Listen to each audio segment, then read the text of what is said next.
China to Russia by train. इस video में मैं आपको बताऊंगा कि ये यात्रा आप कैसे कर सकते हो, कितनी आपकी टिकट लगेगी, कैसे टिकट लेनी है, कौन से डॉक्यूमेंट लगेंगे, कितना सामान लेके आप इस ट्रेन में जा सकते हो, एसी ट्रैवल के लिए कितना फ़ीस लगेगी, नॉन एसी के लिए कितना फ़ीस लगेगी, कहाँ से आप टिकट ले सकते हो, रूट क्या क्या है और कितने दिन लगेंगे। सारी A to Z जानकारी इस वीडियो में आपको मिलने वाली है। वीडियो को लास्ट तक देखना, लाइक शेयर सब्सक्राइब ज़रूर करके जाना।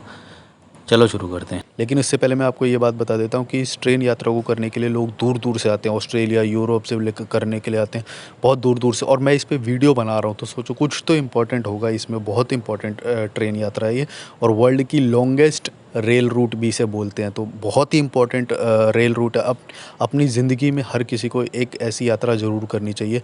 6 दिन का इसका टोटल होता है और सारी जानकारी मैं दूंगा ही। अभी आपको मैप सबसे पहले मैं समझा देता हूँ। तो चलो सबसे पहले मैप पे चलते हैं।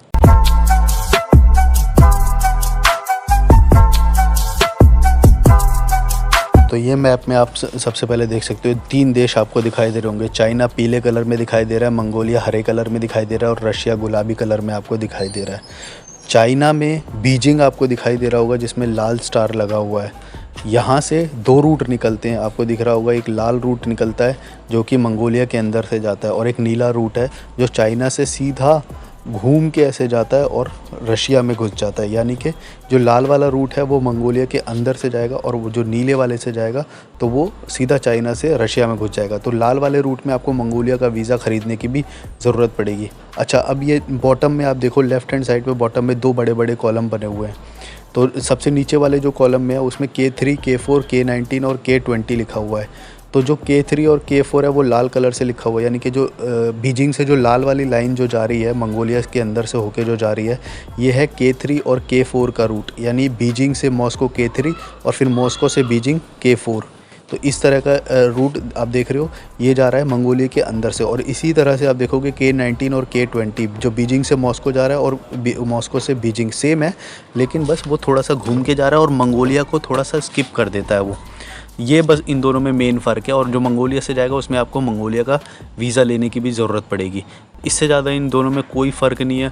मंगोलिया का वैसे अगर जा भी रही है तो मंगोलिया में आपको वीज़ा के लिए कोई ज़्यादा एक्स्ट्रा एफ़र्ट नहीं करने। मंगोलिया का वीज़ा बहुत आसानी से मिल जाता है। ट्रेन में ही आके वो आपका पासपोर्ट लेते हैं और स्टैंप लगा देते हैं। बहुत ईजी है, थोड़ा सा आपको फ़ीस पे करनी होती है, बस इतना ही फ़र्क है इन दोनों रूट में। बाकी आप देखोगे तो दोनों रूट आगे जाके मिल जाते हैं और सेम मॉस्को तक जाते हैं। वो बिल्कुल रशिया के अंदर ट्रैवल करते हैं और लास्ट में मॉस्को तक पहुँचते हैं। दोनों का सेम है, मतलब बस मंगोलिया को पार करने तक का रूट थोड़ा सा अलग है।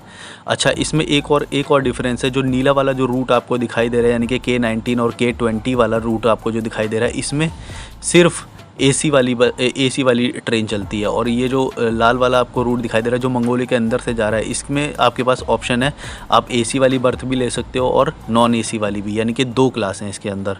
उनके बारे में भी बताऊंगा और उनका टिकट कितना है, सब कुछ आपको बताऊंगा। वीडियो में लास्ट तक बने रहना। चलो शुरू करते हैं। तो जैसा कि मैंने आपको बताया था, बॉटम में आपको 2 बड़े बड़े जो बॉक्स दिखाई दे रहे हैं, उसमें मैंने सबसे नीचे वाला बॉक्स आपको समझा दिया है। उसके ऊपर आप देख रहे हो डिस्टेंस बता रखा है, 8000 किलोमीटर का ये टोटल डिस्टेंस है। किसी भी रूट से जाओ लगभग इतना ही पड़ेगा आपको, 6 दिन का ही वक्त पड़ेगा। और नंबर ऑफ़ ट्रेन्स 2 पेयर ही चलते हैं आपको, जैसा कि मैंने नीचे बताया। दोनों पेयर की डिटेल नीचे दे रखी है। बीजिंग से मॉस्को K3, मॉस्को से बीजिंग K4, बीजिंग से मॉस्को K19 और फिर मॉस्को से बीजिंग K20।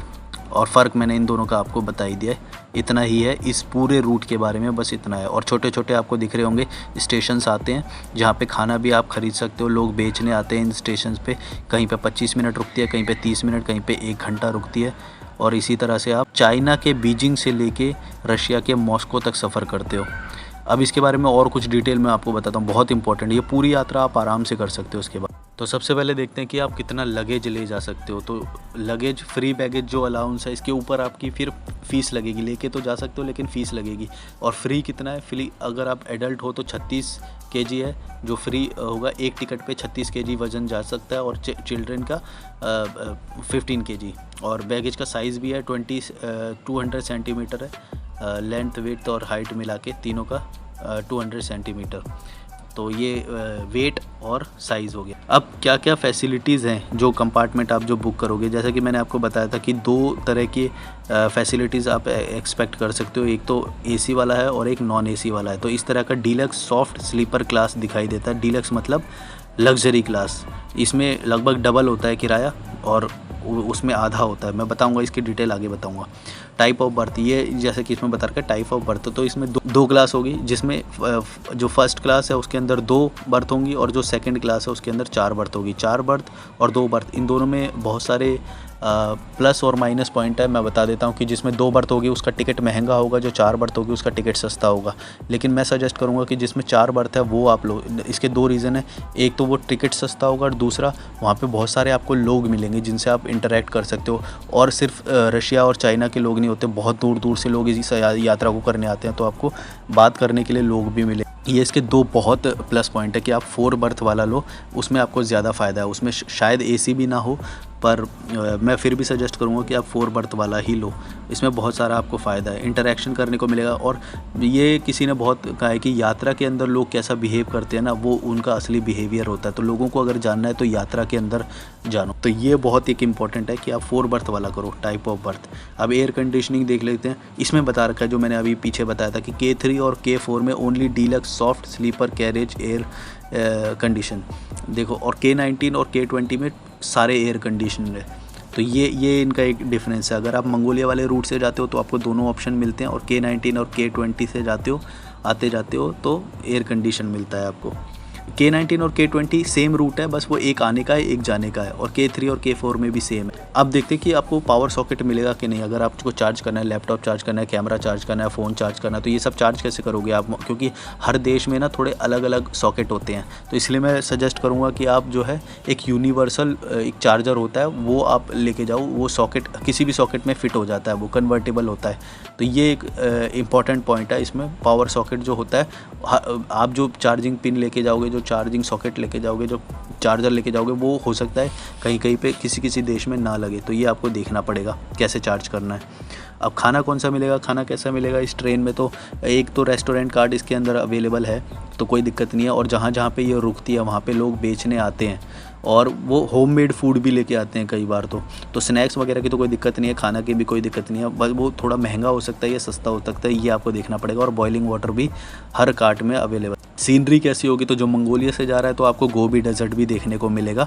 बाकी ग्रासलैंड्स ऑफ मंगोलिया तो होंगे ही, अगर आप K4 और K3 से जा रहे हो तो ये आपको ध्यान रखना है। जो और मंगोलिया का आपको वीज़ा भी लगेगा अगर उसमें से जा रहे हो तो। बाकी तो वहाँ से जा रहे हो तो सेम ही आपको मिलेगा। तो वीज़ा के लिए क्या रिक्वायर्ड होगा, जो K19 और K20 वाली अगर आप ट्रेन लेना चाहते हो तो वो क्योंकि मंगोलिया से नहीं जाती है, इसीलिए आपको रशिया और चाइना का वीज़ा लेना होगा। लेकिन अगर आप K3 और K4 से आगे जा रहे हो, जो कि मंगोलिया के अंदर से जाते हो, तो आपको रशिया चाइना के साथ साथ मंगोलिया का भी वीज़ा लेना पड़ेगा, जो कि बहुत ईजी है। इसमें कोई प्रॉब्लम नहीं होगी आपको। पासपोर्ट आपके साथ होना चाहिए, ऑन अराइवल मिल जाएगा। जैसे ही वो स्टेशन आएगा जहाँ पर मंगोलिया में एंट्री होते, तो इमिग्रेशन के ऑफिसर्स आएंगे, आपसे पासपोर्ट लेंगे, थोड़ी फ़ीस लेंगे, तो मंगोलिया का स्टैंप लगा देंगे वो। इसमें कोई दिक्कत नहीं होगी आपको। K3 और K4 रूट को आप कंसिडर कर सकते हो, इसमें वीज़ा की कोई आपके बाउंडेशन नहीं होगी। Valid ID is required when buying a ticket. अब तो टिकट बाय करने के लिए आपको क्या क्या चाहिए, तो तीन चीज़ आप हमेशा ध्यान रखो कि टिकट अगर आपको ख़रीदनी है तो पासपोर्ट आपके साथ होना चाहिए, वीज़ा और एडवांस आपको करा लेना है, यानी कि चाइना का वीज़ा करा लेना है और रशिया का वीज़ा भी करा लेना है। उसके बाद तीसरी जो चीज़ आपको चाहिए वो है कैश आपको टिकट ख़रीदने के लिए चाहिए रहेगा। 3 चीज़ें चाहिए, तो पासपोर्ट, वीज़ा और कैश चाहिए। मैं ये सजेस्ट करूँगा कि जो रशिया का वीज़ा है, अगर आप वो वीज़ा तो पहली बात तो निकलवा ही सकते। दिल्ली और कुछ 2-3 सिटी और है, वहाँ पे रशिया की एम्बेसी भी है, तो आप वहाँ से भी रशिया का वीज़ा ले सकते हो। और इसके बारे में अगर आप चाहते हो तो मैं फुल लेंथ वीडियो भी बना दूंगा कि कैसे आप रशिया का और चाइना का और मंगोलिया का वीज़ा ले सकते हो। इस पूरी प्लेलिस्ट में आप देख सकते हो इंटरनेशनल ट्रैवल इन्फॉर्मेशन मैंने बहुत सारी दी है, और अगर आप कोई भी टॉपिक ऐसा आता है तो मैं ज़रूर उसके ऊपर भी वीडियो बना दूंगा। ये रशिया के वीज़ा के बारे में नहीं है, इसीलिए मैं इसको ज़्यादा नहीं खींचूँगा। तो ये 3 चीज़ आपको टिकट के लिए चाहिए, पासपोर्ट चाहिए और कैश और वीज़ा चाहिए। टिकट कैसे बाय करोगे आप, तो बीजिंग में तो बहुत सारे सेंटर बने हुए हैं, डेजिग्नेटेड टिकट ऑफिसेज बने हुए हैं, उधर कोई दिक्कत नहीं है। आपको आराम से आप वो टिकट ले सकते हो। बस आपके पास ये 3 चीज़ होनी चाहिए जो मैंने 3 चीज़ बताई है, इसमें कोई आपको दिक्कत नहीं होगी। और हो सकता है आने वाले टाइम में ये ऑनलाइन भी हो जाए, तो ऑनलाइन भी आप टिकट ले सकते हो। अब ये जो मैंने K19 आपको ट्रेन बताई थी, 4 ट्रेन बताई मैंने, K19, K20, K3 और K4। तो ये कुछ K19 के बारे में है, कुछ इन्फॉर्मेशन ये भी K19 के बारे में है, और ये K20 के बारे में कुछ डिपार्चर, अराइवल और ड्यूरेशन है। ये K-19 की डिपार्चर, अराइवल और ड्यूरेशन है, लगभग 142-145 घंटे है सबका देखोगे तो। K4 का देखोगे तो 130 आवर्स है और K3 का भी 126 आवर्स है। ये देख रहे हो आप, लगभग थोड़ा सा कुछ घंटों का आपको ट्रेन में फ़र्क मिले। अब ये इस टेम्पलेट में आप देख सकते हो ट्रांस साइबेरियन रेलवे, जो इसका नाम है, ये है दुनिया की सबसे लंबी रेलवे लाइन, लॉन्गेस्ट रेलवे। तो ये आप देख सकते हो इसमें लिखा हुआ है मॉस्को स्टेशन है जो रेलवे स्टेशन है, वहाँ से लेके व्लादिवोस्तोक जो लाइन है, ये है दुनिया की 9,290 किलोमीटर की लॉन्गेस्ट रेलवे। 2014 का ये आप स्नैपशॉट देख रहे हो और आज तक यही है सबसे लंबी, और इससे लंबी कोई नहीं हुई है। तो एक बार से मैप दोबारा से देख लेते हैं। ये देख सकते हो आप, जो येलो में बना हुआ है ये है चाइना के बीजिंग से दो रूट निकलते हैं जो आगे जाके सेम मिल जाते हैं और वो मॉस्को तक ट्रैवल करते हैं। K3, K4, K-19, K-20 मैंने आपको बता दिया है। अब ज़रा देख लेते हैं कि इसको करने के लिए आपको कितनी टिकट फ़ीस लगेगी। तो ये देख सकते हो आप, लगभग $1900 लगेगा फ़र्स्ट क्लास में और सेकंड क्लास में लगेगा $1200। ये है ट्रांस मंचूरियन रेलवे। और एक और है ट्रांस साइबेरियन रेलवे, तो उसमें व्लादिवोस्तोक से लेके इसका नाम व्लादिवोस्तोक से लेके मॉस्को तक जो है 1600 है और इसी का आधा है लगभग 820 सेकंड स्लीपर। तो सजेस्ट करूँगा कि आप सस्ता वाला ही ले लो, उसमें ज़्यादा बेस्ट है। लेकिन इसके साथ ये भी बताऊँगा कि आप स्लीपिंग बैग रखो अपने साथ। स्लीपिंग बैग रखोगे तो आपको बहुत ज़्यादा आसानी होगी, क्योंकि -50 तक भी टेम्परेचर चला जाता है, इतना ज़्यादा ठंडा है वो एरिया। और वो ट्रेन चलती है तो सफ़र के दौरान और ज़्यादा ठंड लग सकती है आपको, हम लोगों को तो ज़्यादा लगे। तो रशिया की वीज़ा फ़ीस अगर हम देखें तो लगभग $50 के करीब आपको सिंगल एंट्री वीज़ा मिलता है, और इसमें आपको इनविटेशन भी मंगाना पड़ेगा, जिसकी फ़ीस अगर आप इंडिपेंडेंट एजेंसी से लेते हो तो $30 उसकी हो सकती है। तो लगभग $80 का खर्चा आपका रशियन वीज़ा का आएगा। और इसके लिए मैं अलग से वीडियो बना दूंगा, अगर आप बोलोगे तो। कमेंट कुछ सिमिलर टॉपिक पे कमेंट आते हैं तो मैं उसके ऊपर वीडियो बना देता हूँ। रशिया ई वीज़ा की रिक्वायरमेंट कुछ ये लगेंगी, आप देख सकते हो, और ई वीज़ा इसका आसानी से उपलब्ध हो जाता है। तो बताना कैसा लगा वीडियो, लाइक शेयर सब्सक्राइब करके जाना। चलो बाय।